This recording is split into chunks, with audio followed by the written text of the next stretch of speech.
Hi, I'm Margherita Capacci, and I'm working with Stephanie and Janet as their editorial intern. So this summer collection has my 4 top picks from last year, which helped me to understand better some of the cases going on this year. The third episode of the summer collection is about how to investigate mass graves. So stories about mass graves in Mariupol, in Ukraine, are probably known to everyone. But there are more, and listening to this episode, I realized how difficult it is to investigate them. And it was also very touching to hear how much attention is given to respecting the grieving of families while investigating them. Hope you'll enjoy it. These bodies were hidden, and along with the bodies of evidence were hidden. Justice plays an important role.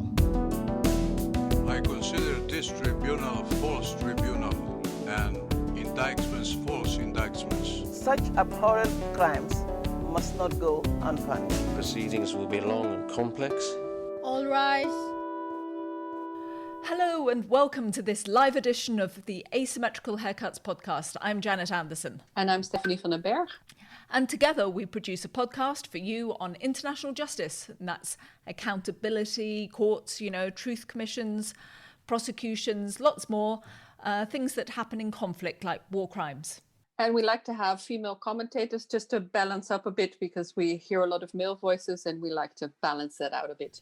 And also in introduction, we would like to give a shout out to the Hague Humanity Hub, where we're proud members, and the City of The Hague, where I'm a proud citizen and Stephanie happens to do a lot of work. And they're supporting this podcast with you over Zoom as part of their week of the Peace and Justice Network in The Hague. That's all the NGOs and international organisations who work in this area. And we have people on this call from all over the world. So welcome to you. And joining us today on the Zoom podcast are two great women. We have Kathryne Bomberger. Kathryne, are you there? Here. Hi.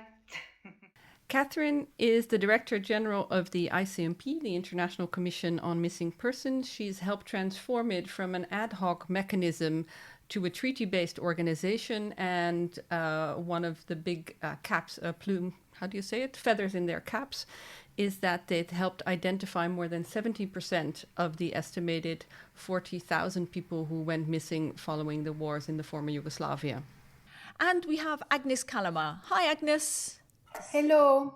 Agnes has several hats. She's director of the Columbia University Global Freedom of Expression Project, but she's also the special rapporteur on extrajudicial, summary or arbitrary executions appointed by the United Nations Human Rights Council. They're both joining us to talk about mass graves and how we investigate them. We'll put links in the podcast show notes to the work that Agnes and the ICMP and their academic partners have been doing in this area. A small point before we start, we want to hear from you. We will be asking a few questions ourselves and then we'll open the floor. Before we start, I just wanted to say this is very delicate. It's quite a tough subject. It's about an ultimate human indignity. In all societies, we have rituals, we have ways of saying goodbye to the remains of our dead. A mass grave is an awful thing. We're conscious that there may be people listening or taking part in the Zoom for whom this is a very real thing. Maybe it's a partner, member of the family, a near victim, an investigator. We don't want to not acknowledge that, but we will be talking about technicalities, about responsibilities, about mechanisms. It might sound a bit cold. Sorry. We mean no disrespect, and we acknowledge that this is a very tough subject. That said, let's get going. Why are we talking about mass graves at all? Surely, maybe it's a thing of the past. We all remember Rwanda and Bosnia. But do we still have a lot of mass graves now, Agnes?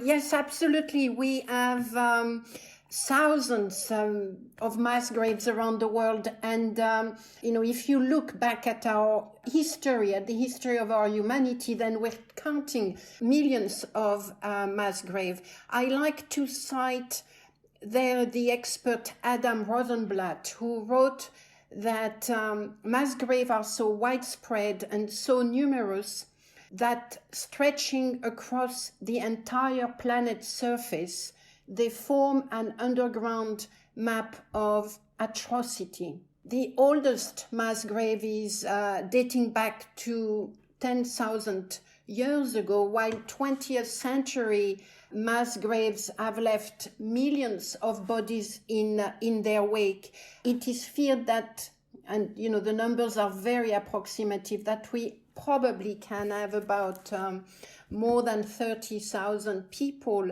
that are in mass graves. The mass graves from the Holocaust have not all been uncovered, and they are scattered across Europe. Just yesterday, I was in communication with Mexican civil society who were telling me about mass graves in relation to the cartels and drug wars that they are trying to uncover. As I was writing my report on mass grave for the United Nations, Rwanda uncovered a new mass grave, and they were estimating that there could be as much as 20,000 bodies in that particular mass grave.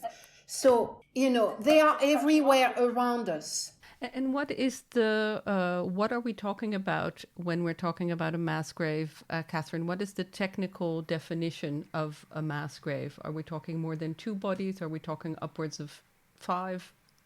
Well, they really are, thank you, Agnes, and that's a great explanation. They really are clandestine graves. I mean, there are graves that, that contain the mortal remains of individuals that were abducted, that were executed, and buried in clandestine graves. So I think it's not really the number, although they're, as Agnes said, they can be quite big, but it's the fact that these bodies were hidden, and along with the bodies of evidence were hidden. So one can really look at them as crime scenes. And when you're looking at conflict-related mass grave sites or cases of enforced disappearance or other human rights abuses, you are looking at war crimes, crimes against humanity, and other atrocities. So they really are crime scenes. What I'm wondering now is who's actually responsible at the moment for investigating these things. I mean, I'm kind of assuming if they're a crime scene, then we must be talking about police, states in some way. But I also think about people, finding them themselves. So who's actually responsible? Well, states, in fact, are responsible. Governments are responsible for locating missing persons cases, for conducting proper investigations into mass grave sites. The problem is often states themselves or parties acting on behalf of the state were responsible for creating these mass graves or disappearing people. So trying to ensure the state takes responsibility means, number one, ensuring that they exhibit the political will to do so, and then secondly, building the mechanisms of good governance to allow them to do so in line with the rule of law. But therein lies the challenge. And Agnes, when we go back to you, we have this new protocol. What could be improved on the way that mass graves are investigated now as a general rule? I approach mass grave in a slightly different fashion, personally. Absolutely, they are crime scenes, but they are much more than crime scenes.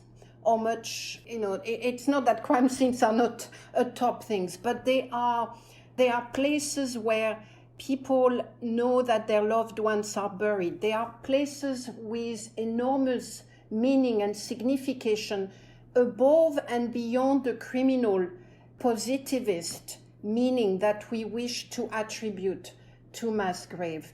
The reason why I started investigating the question of mass grave is when I was in Iraq, I encountered a range of people, including high-level officials, who told me that they were going to mass graves and they were picking up bones because they needed something in relation to their loved ones who had been killed. They knew that they are suspected that they are being killed at this location. Of course, they didn't know that the bones they had picked were those of their loved ones. And when I called on a very high-level officials to protect the mass grave, to ensure that they were, exactly like you said, that they were protected because they were crime scene, he actually responded in a very interesting way. And he said, look, we want to investigate the crimes more than anyone else, particularly the crimes committed by the terrorist group called ISIS. But we also need to recognize that people need a place and need to hold on to their cultural rights, to their religious rights, that they need to have a relationship with the place that a crime scene investigation is unlikely to deliver.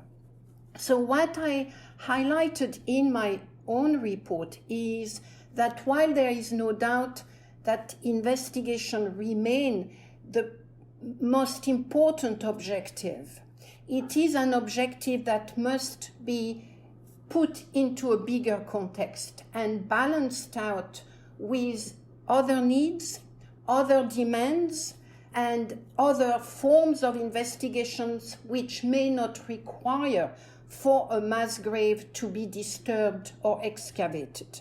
Kathryne, can I ask you then, ICMP has a huge amount of experience in the practical business there. How do you balance those different demands? Well, I think the first thing is, not to negate what Agnes has said, but what often happens is there's a double standard, unfortunately. And we can see that today in Europe and in the West in general, where a proper investigation into, let's say, a missing persons case will be conducted if you're white, if you're European. However, the Mediterranean today has turned into a mass grave. Europe now has the largest number of dead and missing migrants in the world. And a different standard is used to address those issues, one that really is led by humanitarian organizations. But I think the key here is that states do have a responsibility to excavate these sites. They are on sovereign territory, but they also have a responsibility to secure the rights of living, surviving families of the missing. This is critical for them because most of those who are missing tend to be men, meaning the majority of those whose rights you're trying to secure are women. So trying to ensure that their rights are secured, including justice, including the truth about what happened, including an honest reckoning of the crimes that were committed, are critical to societies moving on. In fact, mass graves are wounds in the Earth's crust. There's no question about that. But being able to find them, to properly excavate them, to restore the rights of surviving families of the missing is not universally accepted. And I think that's what we're trying to do to ensure that there are standards and that all families of the missing, regardless of where they are, regardless of their national origin, their religion, sex, etc., have the same rights. And that's the challenge in today's world. And when you investigate these mass graves, you have, or the ICMP has a very long history of experience in this.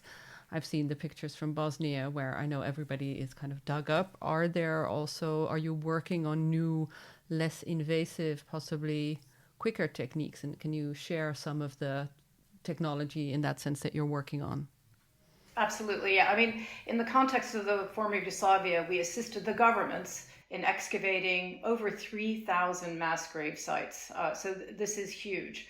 And it's and this, of course, exceeded the domestic capability of any one of these states to conduct excavations at that level, or that many, and at a level where evidence could be provided to international courts, which it eventually was, which is critical.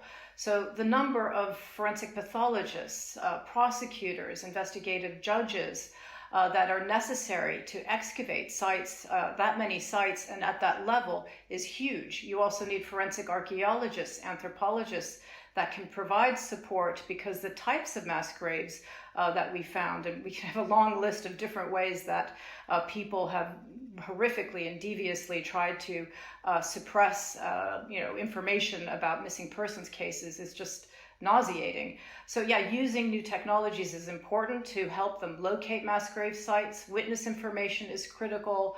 LiDAR, aerial imagery is very important. But the most important is witness information and political will on the part of the state to find everyone equally, regardless of the circumstances of their disappearance. Then you link that to DNA-based identification technologies where you can link the identity of that person back to the crime scene. So that becomes important and part of telling the story, not only of the crimes committed, but helping families who desperately want to understand what happened to their loved ones through a process of truth-telling, reveal that process. I'd like to turn now to some of the different writing that we've had, these two different reports, these different publications we've had. Agnes, you have written for the Human Rights Council and for states to say they need to think about this more. There's also been what's called the Bournemouth Protocol, and we should shout out to the academics involved in that Dr. Melanie Klinkner and Dr. Ellie Smith. And I know, Agnes, you also provided a forward to that. I want to ask you, Agnes, is this kind of a movement that's going on now? Well, why is it that we're thinking about this at this point? No. Look, the situation in Iraq, thousands of mass graves, with the current level of resources and expertise, including from outside Iraq, it will take 800 years to handle the current mass graves. 800 years. Mass grave in the Holocaust, from the Holocaust, like I said, there are at least 1,000 that have not been handled. Mass grave in Rwanda, for the most of them have not been excavated. Mass grave of Cambodia have not been excavated, but victims have been identified. They have been identified through other ways than through the excavation process, which is extremely resource intensive and expert intensive. So there is a huge gap. In fact, one of the largest gaps I've ever encountered as a human rights person between what we are seeking, what the principles are, and what the reality on the ground is. I mean, a huge gap. That what compelled me to do this report, because with the current level of technology, even, and I'm hoping it is gonna develop further, it is just not gonna happen that the vast majority of mass graves are gonna be handled, excavated, investigated in the way that they should. So what do we do with that situation while, we plan for that to happen? How do we as an international community handle that situation? How do we plan for the treatment of mass grave in Yemen, for the treatment of mass grave in Syria? There are nothing in the international peace agreement at the moment that refers to mass grave. What is being referred to are different legal and policy framework. The one on investigation is the most important one. The one on the missing is another one. And what I have said in my report is that, in my view, while they are important, they are just part and parcel of what mass graves are. And that we as an international community need not only to invest far more resources at a political policy level, far more goodwill and determination on the part of the state, we also need to think conceptually about the mass grave in ways that take into account the multiple dimension of the mass grave, which is, it's a crime scene, it's a site of missing people, it's a site of crimes, very massive human rights violations. It's a place as well for cultural right, for religious right. It's a place where the last rights, RITS, must be acknowledged. It's a place for memory, and memorialization, in my view, is an absolute central part of truth-telling and of accountability.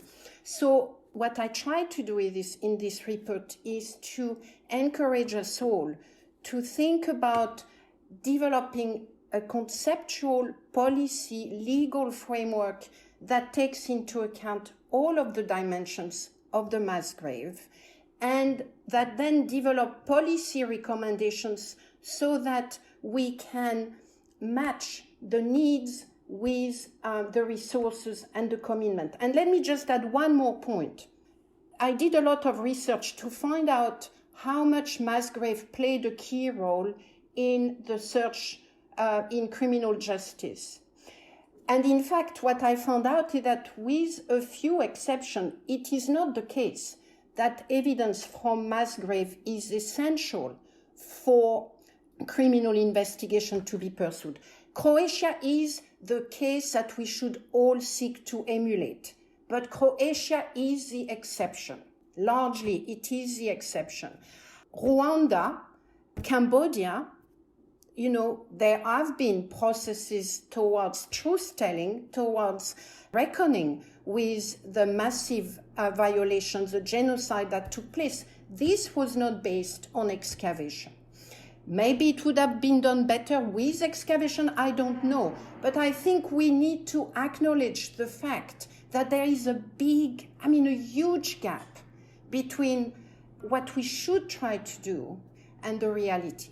Well, as somebody who sat through a lot of war crimes cases for the former Yugoslavia, you say Croatia is the absolute example. And I also think Bosnia is, and I remember sitting through trials at the ICTY and seeing the pictures from the mass graves, especially Srebrenica, where they show the wire that was used to keep they show the blindfolds. All these things come very technically from mass graves. So I know for the ICTY, it has a huge impact. And then if we look at the kind of more practical application of uncovering mass graves, and we look at the Bournemouth Protocol. Kathryne, can you explain a bit for us how important it is for the ICMP to have this protocol and to try and have a unified way of approaching how you excavate mass graves? Absolutely. And I first want to give thanks to Melanie Klinker, who's here, who took the lead with Bournemouth University in putting together this report. And it's fantastic that it's done, and it's going to be translated into multiple languages. And I see Carolyn Horn and other people that participated in creating this particular guidebook. It's absolutely essential because as governments exhibit the political will, they often don't know how to deal with this issue. So, exhibiting the political will to ensure that these mass graves are excavated is the first step.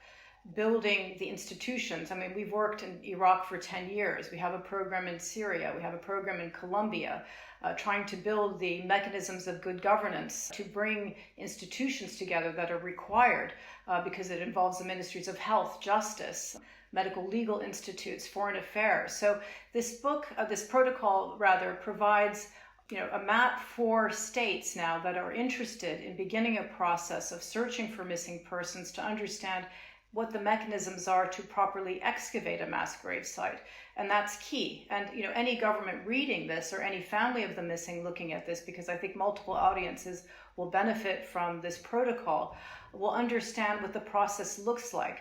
And the more families of the missing are educated, or those that have lost individuals are educated about what the process can look like, they can advocate for their rights and they can advocate for what they want. And states can also understand how to link the various components of that excavation to the institutions that would be responsible for this process. So I really want to commend Melanie and her colleagues in Bournemouth University for putting this together.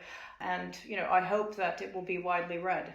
We are talking about how it's hard for states to kind of do things. And we've talked about that people try to start excavating themselves, their own loved ones, because states are not doing enough.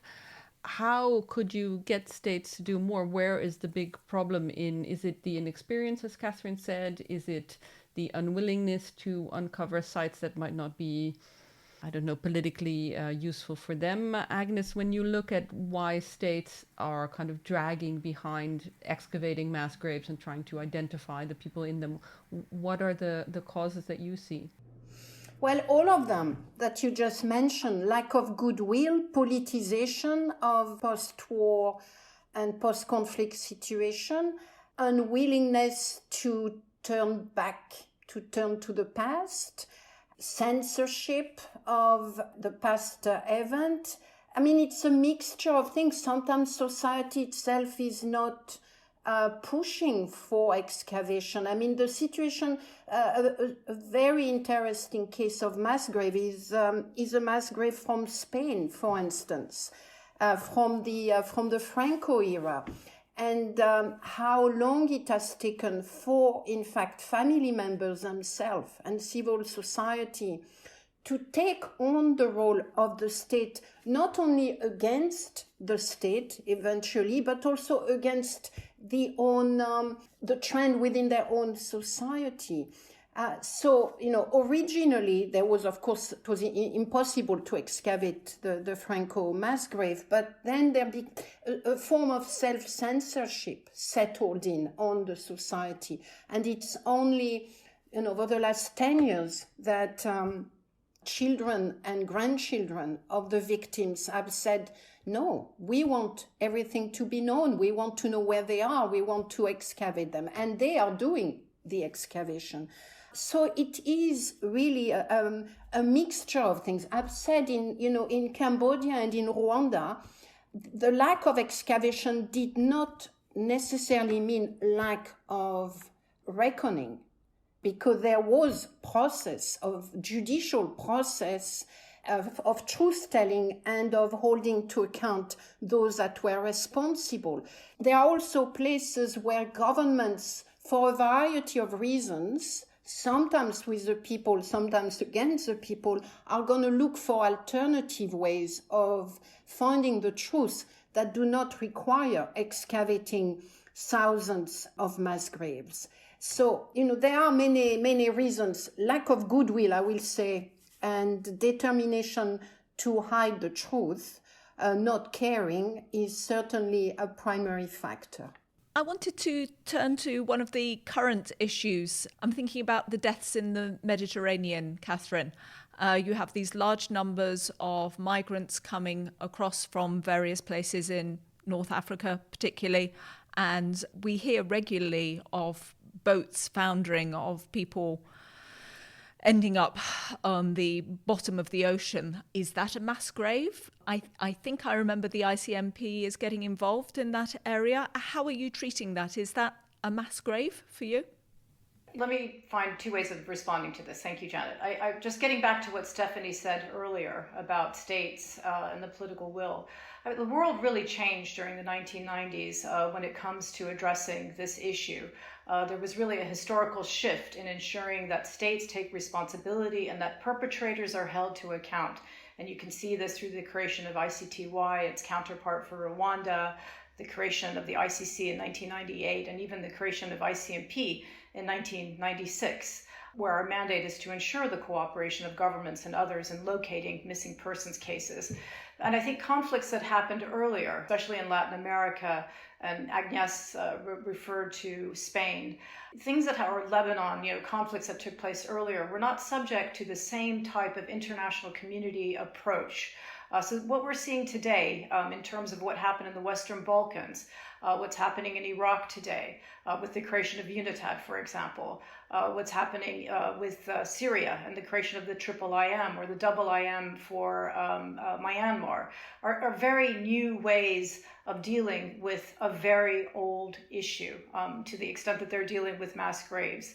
So applying new technologies, but also applying a rule of law approach is very new, ensuring that states take that responsibility. So there is a gap. I mean, Cambodia, for example, yes, hasn't found many people. It's not been part of the process. So really, we're defining something that's very new.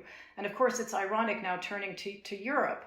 Spain was also providing support to countries like Bosnia-Herzegovina, and often the question would come to Spain, but why aren't you doing anything about your own cases? And you're providing support to Bosnia-Herzegovina, or European states providing support to the Western Balkans, where now they have an increasing big missing persons problem in their own backyard. And of course, I think this has to do with understanding, again, dealing with your own cases and the political dynamics and the truth-telling dynamics that are involved in that, and the difficulty of addressing these issues. And then when the state doesn't, it's left to families of the missing and other to, with their bare hands, like, for example, in Mexico, to conducting this work. I have not. I mean, others have also called the Mediterranean situation a mass grave, and here there is, an equivalent metaphor. And somebody from Human Rights Watch, I think, did a very good article recently about I Can't Breathe, about a Somalian ship, a ship that had been wrecked and went down in the Mediterranean with primarily Somalian migrants on it who are drowning, who can't breathe. So increasingly, this is becoming a problem. But I think it's just a metaphor to recognize the large number of missing persons now and the fact that proper investigations into their disappearances are not happening and that there is a double standard. So even though there's been a historical shift since the 1990s, it is not widely accepted throughout the world, but it is important that states take that responsibility. It doesn't negate, in fact, it enhances truth-telling. It enhances securing those rights for families and allowing them to memorialize missing persons cases. And I would like one day for the controversy regarding Srebrenica to end, for example, that we have scientific proof about what happened there. We helped Bosnia-Herzegovina, for example, find almost 90% of the 8,000 Muslim men and boys that were killed in 1995 as part of a genocide. But now memorializing that, removing, having an honest reckoning with what happened is important, not just for the victims, but for all of us as humanity to recognize the atrocities that countries can commit in the name of nationalism. We had, Janet and I perceived a question about balancing the rights of different people in mass grave exhumation. And we had a mirrored question from Christian van Eyck, who was talking about mass graves as a potential crime scene, but also issues treated as privacy and family life issues. And he asks, do mass graves require new ways of conceiving of human rights and the dead? And more specifically, could either of the speakers speak on the right to commemoration or reburial under more fundamental rights like the freedom from cruel, inhuman, and degrading treatment? That's exactly my point of the point of departure of my report, which is the mass grave are the embodiment of so many different issues. We need to challenge ourselves to develop a richer understanding of the human rights that are contained in the mass grave, and the rights in relation to religion, in relation to culture, in relation to death are extremely important. And I'm highlighting those rights not because I think they are more important than the right to truth, but because they are part of the right to truth, and that communities who want truth, they also want their dead to be treated in a certain way.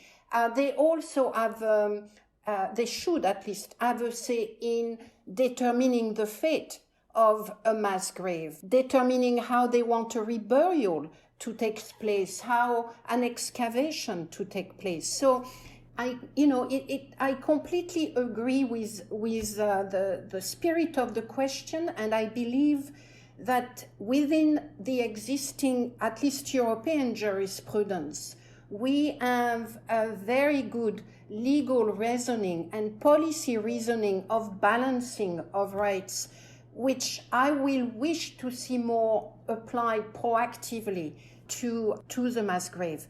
And if I may just add something in relation to the migrants, because I actually wrote 2 reports as a special rapporteur on the migrants and the killings and disappearance of the migrants, including in the Mediterranean.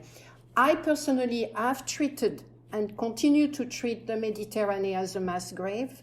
I continue to see the bodies lying at the bottom of the water as bodies in need of humanity, in need of us giving them humanity because they have an intrinsic humanity, and that can only be done through searching and at least giving them a decent burial while the process of identification take place. But to me, the migrants issue and the mass grave at the bottom of the Mediterranean is first and foremost a call to us for protection, because this is happening in front of our very eyes. You can probably argue that some of those mass killings around the world are not something that the world could take immediate action to prevent. We can discuss that. But the death, the unlawful death of the migrants at sea, there is absolutely no legal, no policy, no practical reason as to why we are not preventing those deaths. And yet, this is exactly what we are doing. So that's why for me it's really important to highlight how we have completely lost our humanity when confronted with migration. Kathryne, did you want to add something or? Yeah, I would just add, I absolutely agree. And not only allowing the deaths, but also not engaging in proper investigations. There are now, we've heard up to 10,000 children missing in Europe. So these persons are missing as a consequence of, migration, but child trafficking, child slavery. But just to go back to Stephanie's point regarding family life and so on, just to give you an anecdotal account of what happened in the case of Srebrenica and dealing also with the needs of family to find out the truth. We were excavating so many sites. We were helping the states, involved doing this. But what became clear, after the first excavations, it's that the perpetrators had gone back to the original mass grave sites, following these executions. And after the war ended, they removed the bodies from primary sites to multiple secondary sites, so the bodies could never be found again. And the horror of this became very clear as we continued with these excavations. And this is where we started using DNA because of this, because there was no other way to identify these bodies. Now, the families always wanted their sons and husbands back the way they last saw them. And what they were getting, in fact, were pieces of bodies as the excavations took place and as DNA was able to identify body parts. So they wanted to know also spiritually, at what point do we bury this person? And in line with Islamic traditions. So we went, to the local imam. We had conversations with them. At what point could they bury them? And a fatwa was issued initially advising them to wait till at least 70% of the body was found. And this became challenging, of course, because you never knew when you would find additional parts of the body. So this is a form of mental torture for families of the missing, to hide them this extensively. For somebody to know where they are, to deliberately withhold this information is understood to be a form of mental torture. And of course, the families of the missing from different cultures, from different religions, different traditions, need guidance in this process from where they are. So as the state conducts its investigation, because that is, to ensure that perpetrators are held to account, there is no doubt, absolutely, that the families of the missing and how one treats the process is critical. Also, once you find them, how do you notify the families? This can also be a brutal process I've seen, where information, for example, is put on a website before information is directly provided to the families. So, when I talk about states, states, these states do hold these mass graves. They hold them. They're there. So I see Carla Quintana is here. Recently Mexico, for example, implemented legislation on missing persons and created a commission on missing persons. And these commissions, even though they exist, have a very difficult time in coordinating a process on a domestic level to find them on the one hand, and then dealing with hundreds of thousands of families who are at breaking point, who have been waiting a long, long time to find a missing relative. But they also do want justice. And I think this is the mistake we make. Families of the missing want many, many things because we are all different as individuals. But they want justice. Of course, they want the truth. They want multiple things. But what has happened, I think, in the years that I've been doing this, which is 25 years, and I think largely because the majority of missing are men and the majority of those left behind are women, we've often thought that they don't want justice. So this has been an enormous mistake that has to be rectified. And the way we address these mass grave sites is probably why I'm insisting that these investigations are done properly in line with the rule of law. But just to go back to Agnes's point, no, not all. To collect evidence for criminal trial purposes, you don't have to go through every single mass grave. but the state itself must demonstrate a goodwill effort to try to find everyone. And there, at what point, what defines success? In the case of Iraq, absolutely you're not going to find everyone. I mean, people are missing from the regime of Saddam Hussein, the war with Iran, the first Gulf War, Daesh crimes. Mexico is also huge. There are migrants and then Mexicans missing. It's extremely challenging.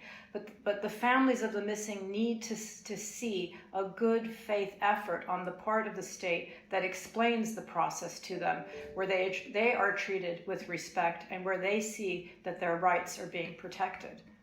We've got a flood of questions coming in. It always happens as you're sort of 3/4 of the way through an event. So a quick one, if possible, Kathryne, from Eva Vukasic, just referring back to the Mediterranean issue. What are the practical challenges of trying to find and identify bodies? She knows a lot about the Srebrenica technicalities, but what are the challenges with the Mediterranean? Yeah, well, one challenge is now Italy has retrieved as many bodies as there are missing from Srebrenica. So that's number one. So we're already dealing with an enormous challenge in the context of Europe. And Europe has not had a missing persons problem on this scale since the Balkans War, since World War II. So this is an enormous challenge. The first thing is each one of the states, because they haven't had this challenge ever, they have to build, again, the capacities to be able to address this issue. What tends to happen is you have multiple ministries, the maritime ministries, justice ministries, so ensuring that within states there's a task force or equivalent that can search for missing persons. Then, because families have been separated, in some cases, Syrian families, for example, the mother, the father, the children are separate locations on a Greek island or somewhere else. So ensuring cooperation between multiple states in the Mediterranean is absolutely critical, and that's not happening. So we have put together a joint process of states that now works together to share information, because they're not sharing information. So if Greece has in its custody a child who needs to find its parents who may be in Spain or France, there is no mechanism currently to share information. So I think ensuring that these mechanisms are put into place and this issue is not outsourced to the Vatican or humanitarian organizations that cannot possibly take on a challenge like this, and shouldn't, because it's a rule of law issue. And here, if they do that, then they're engaged in a double standard that doesn't allow for proper investigations and undermines our democracies in the longer term. So the starting point is taking this seriously and ensuring that the resources and cooperation between states exist. Agnes, anything to add on that, on how they should be investigating in the Mediterranean? Well, look, the situation is extraordinarily complex when it comes to, first of all, finding the bodies at the bottom of the sea. So there, the technicality of it is very difficult. Many of the bodies are in a state where identification is going to be a very difficult process. The forensic experts that do the work rely on whatever is left of clothes, for instance, and indeed on DNA. But a DNA is meaningless unless you have a bank, a DNA bank you can compare the DNA of the missing migrant with. Many of those migrants are, it's difficult to identify which country of West Africa or North Africa they are coming from, or indeed Syria. There is no database of DNA from the countries or, possible countries of origin against which the DNA of the body that has been found can be compared and can be matched. In my report, I said, the only way we can tackle that is through a real global process of scientific DNA banking system that can be shared. That in turn raises huge policing, private data, personal data questions, all of that to say it's not impossible. The international community, when it comes together, can tackle very large problems, but there is no will at international level to look for the creation of principles and data banks that would allow the collection of DNA on a systematic basis in Nigeria, in Senegal, and so on. The holding of those data in a way that is safe and secure, that is not there yet. And I'm not even going to get into the next step, which is, even without identification, where do we create a sense that this is our common task, that this should be something to which humanity together is prepared to remember, is prepared to hold a tribute to those migrants. That is not happening at all, except at local level, driven by local people. There is no sense globally that we are confronting a crime against humanity on a global scale, because that's how I've decided to call it in my own report. So I'm not saying that we should not do anything. The absolute contrary. I just want people to understand the complexity of the issue that we are confronting. So where do we go from there? Well, first of all, we acknowledge the effort by many Italian local communities, because when I did my mission there, I was very impressed, not by the state, not by what happened at governmental, at the executive level, what happened at the level of the people that welcomed or that had to carry the bodies, what happened at the level of the cities, what happened at the level of the little ladies that goes to the cemetery and put flowers on the tomb of the missing, of the migrants.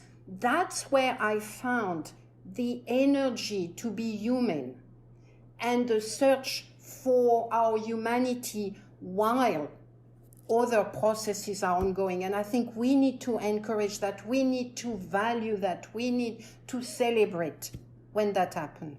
Thank you, Agnes. We are going to go to another question next from somebody identified as MK. And he or she has a question regarding prosecutions relating to mass graves. And they say, if we look at the ICTY, the evidence coming from mass graves was crucial for proving a number of crimes, but we haven't seen prosecutions of the act itself of hiding the bodies. I'm going to kind of jump in here and be my geeky self with the ICTY. In the Djokic case, and a case that followed one of the Srebrenica cases, the campaign of hiding the bodies was very, very central, and it was mentioned, and they were convicted for that, specifically for that whole reburial for secondary to tertiary to quaternary mass graves. And personally, that is one of the reasons also that Kathryne was explaining, that they find so little bodies and the kind of torture that is. And I've sat with mothers of Srebrenica who've told me, on their coffee table that only the 3 finger bones of one of her sons was returned, and she couldn't bury him because she was waiting for more bones to come. But that's the personal experience of the kind of impact this has, that you have so many mass graves and people are hiding this. The question is very specifically, are there more prosecutions maybe in other countries or in other contexts of people accused of hiding bodies and making identification more difficult? I think I will hand it over to Kathryne in first instance.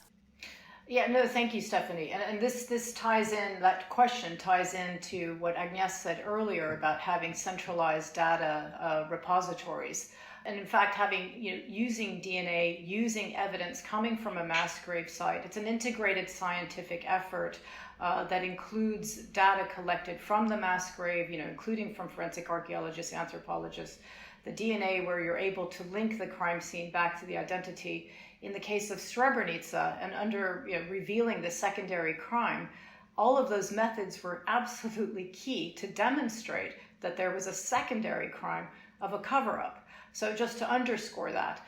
And in the context of the Mediterranean, this is exactly what we're trying to do. Or in Syria, for example, there has to be a centralized database that not only holds DNA, it has to hold all evidence related to the investigation into a mass grave or a crime scene or missing persons cases. Same thing with the USA Today. And thank God Biden has issued an executive order just the other day to create an interagency task force now to deal with the issue of separated children that have been separated from their families. I mean, this will require collecting data, again, from multiple countries of origin. Same thing with Europe, collecting data from multiple countries of origin. If you calculate that people are coming from 85 different countries to find their missing relatives and to deal with these crimes. So yeah, we had provided evidence in at least 30 different tribunals, many of them linked to the former Yugoslavia. I mean, on the horizon right now, it's kind of bleak, I have to say. And I think this has to do with the fact that, what happened in the 1990s is kind of in a downward spiral, unfortunately, at the moment. And the international community that existed at that time and the willingness to create these courts and to strengthen the work of the ICC is not there at the moment. So we're seeing more hybrid situations growing, including, UNITAD investigations and the IIIM. And of course, there are these universal justice mechanisms that are absolutely crucial for Syria at the moment.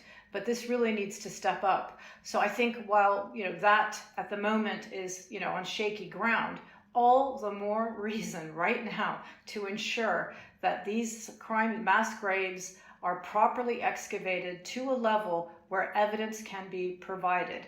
Because if you don't do that, if you don't leave the door open for accountability in the context of Syria, Colombia, Mexico, and you engage in a process that doesn't do that, you will never have that evidence if there is a moment when these cases can go to court. So, proper documentation using advanced scientific means, which, by the way, are less expensive.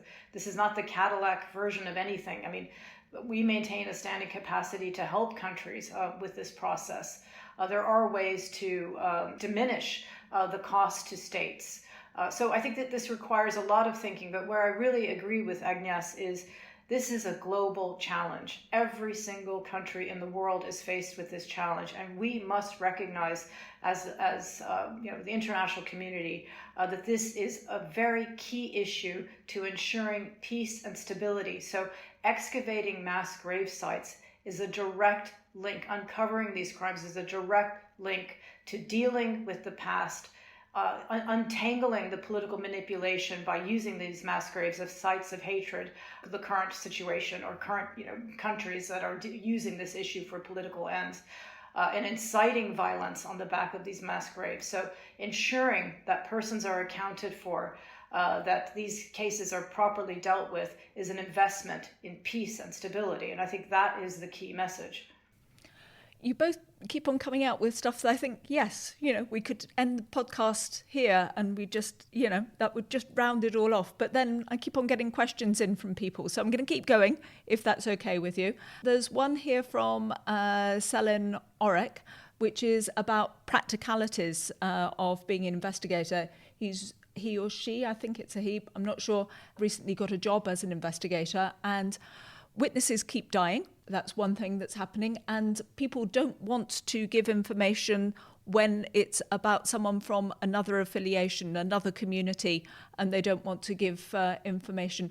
And that wondering whether either of you have some experience, some tips about how to obtain investigation leads, how to find out about things like mass graves. And yes, I know you have a lot of practical experience of human rights work in your past. Maybe you could start. Look for other witnesses. I mean, it's very unlikely that a mass grave doesn't have, either through scientific tools, and Kathryne was talking about a large number of mass graves are found using satellite and other imagery, and witnesses are likely at some point or another to report, even a mass grave of one or two persons. Kathryne, do you have any tips of new and different ways of obtaining investigative leads? That is extremely difficult when a witness has information in a state where they fear reprisals and they feel that there is no trust there between the state and those survivors who are willing to provide information. It's absolutely critical. So that environment must exist for that to happen. I mean, for example, today in Syria, it's absolutely not there. Giving information like this, you do so at your own peril. Some organizations, including ours, we have what we call an online inquiry center, where those who have information regarding the existence of a mass grave site can anonymously upload the grid coordinates or location of that site onto our website. But eventually, to find that missing person, it is or to excavate a mass grave site, you are again going back to dealing with the sovereign state that has custody over that site. So there are ways for witnesses to confidentially provide information, but again, to do so in a complicated political environment like this, where there is no trust, completely understand the peril or risk they think they're putting themselves in. A question we got in from Kathryne Bomberger, who is studying archaeology, looking at Neolithic human remains, but she wants to know what you can do as a forensic anthropologist to help bridge the gap between the principles of excavation and the realities on the ground, and how can the way we examine bodies help to do the best possible jobs in bringing both the truth to light and accommodate the emotional, religious, and cultural needs of the loved ones of those in the grave. And I wanted to note here that when I read the Bournemouth Protocol, I felt there was a particularly heartbreaking little sentence which basically said to forensic anthropologists, don't promise to the families to bring to identify their loved ones at any cost, because it's something you can't promise, and you will kind of work yourself to the bone trying to do that. That's a very bad way to say it. But to basically tell forensic anthropologists and people excavating mass graves, don't promise that you can identify everybody, because you can't. And then I realized how much stress forensic anthropologists excavating mass graves must be under with the families. So, Kathryne, this is something that you've worked more closely. Yeah, I have many colleagues that are forensic anthropologists and archaeologists, and many friends that are also forensic archaeologists, and my really heart goes out to them. It is a tough job that has to take into account many considerations. Working in very difficult environments, often with difficult governments that may not want to engage in the issue properly, having the patience to really help them through a process, because it's a long process of conducting these excavations, meeting with the families of the missing, which can be really hard in trying to explain the process, but it's critical that these forensic anthropologists and archaeologists educate the families about how the process works. So we're often pulling them away from the site and having them come into classrooms or meetings with families who are, again, torn apart to try to explain this. But it's critical that they share their knowledge, not only with states that are engaged in the process, but with families of the missing. Because if the families cannot understand the process, that it's going to be, and cannot play an active role, therefore, it's going to be harder for them. So this is really a way to bring them in. So it is a complicated process, from forensic archaeologists, helping to excavate the sites, to the anthropologists then carefully exhuming the bodies, documenting this, and trying to be very careful not to do this in such a way that the bodies are not broken up, because in the end, what you want to do is return these mortal remains as respectfully as you can to the families of the missing. So once they are taken out of the mass grave site, properly store them in a mortuary where they can be processed, where samples can be taken for DNA testing. And again, a small window, putting no markings on the bones, making sure at every step of the way that not only are you documenting evidence, but this is somebody's son, this is somebody's mother, brother, and the body will have to be returned to them. So it's an enormous challenge and an enormous task, an enormous amount of pressure that they're under to document and carefully return the bodies, always thinking about the families of the missing. We're going to make this the last question from the audience. It's from Mariano Machain. He said, Agnes talked earlier about how in Mexico there are many thousands of unidentified bodies. Is it similar, would you say, Agnes, in other countries? They ask, what can be done? I'm wondering myself with that, is this so overwhelming that it's impossible, or can we actually change things? What do you think, Agnes? Look, I think my position is that you can keep hammering the principle until you're blue in the face. The current context will not deliver their realization. We are looking at our humanity is built on mass grave. Our history is built on mass grave. They are the recent one, they are the older one, but the older one are as meaningful to people as the recent one. As an international community, I have explained that in my view, we do not have the proper framework to handle the mass graves as they are defining who we are.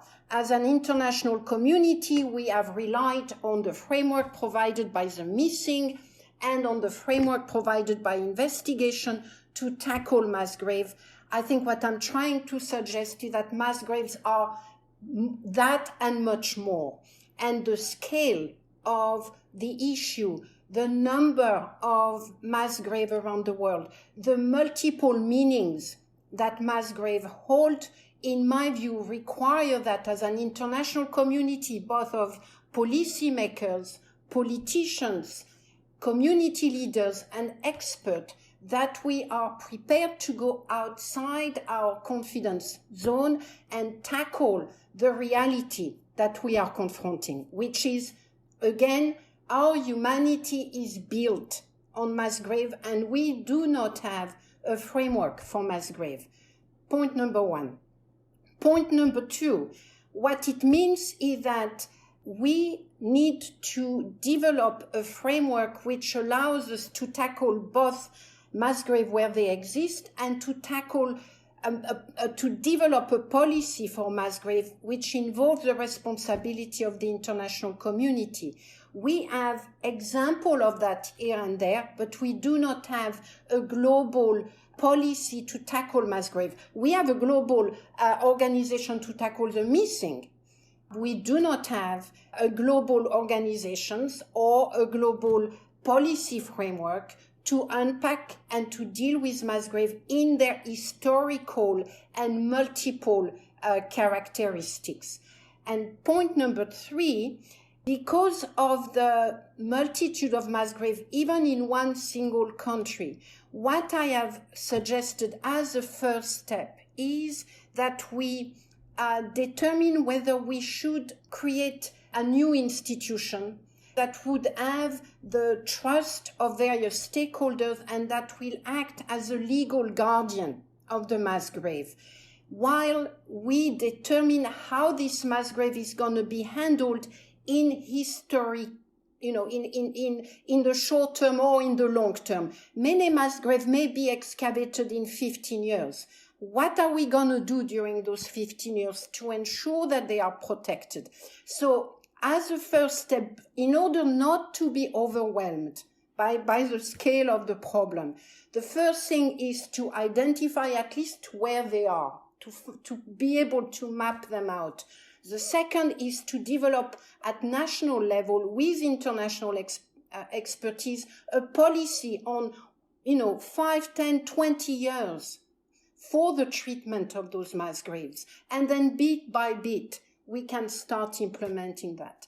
That would be my recommendation for handling the scale of mass grave in a given country, such as Syria, such as Iraq.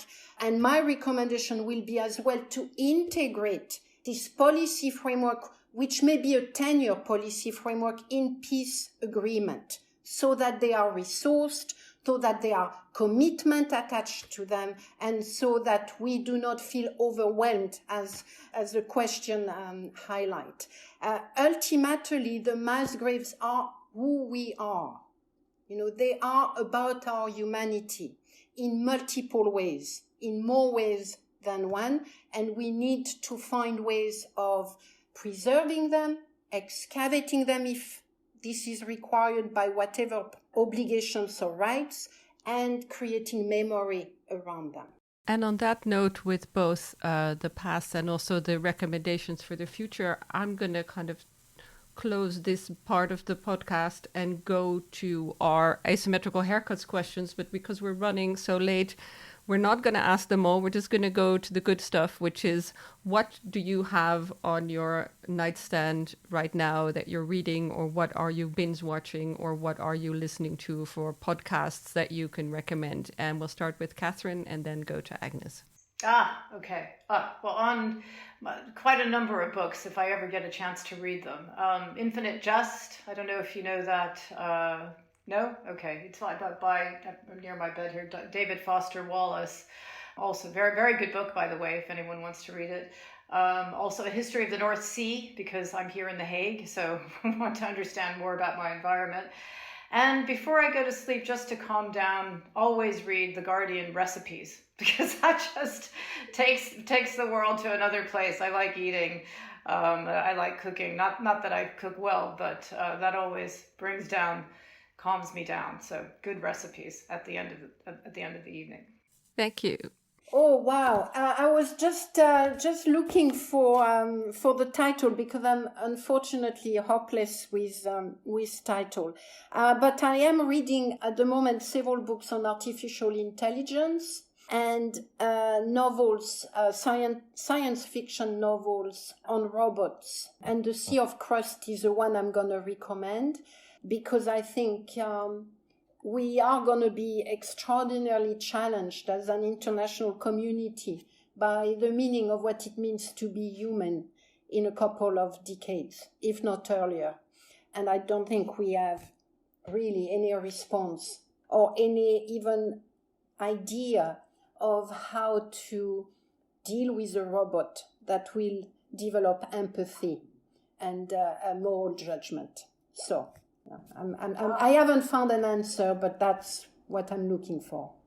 Great. Well, thank you for a really diverse set of recommendations there. And I think we're also asking you in the chat if you in the audience have any recommendations, anything that you're reading at the moment.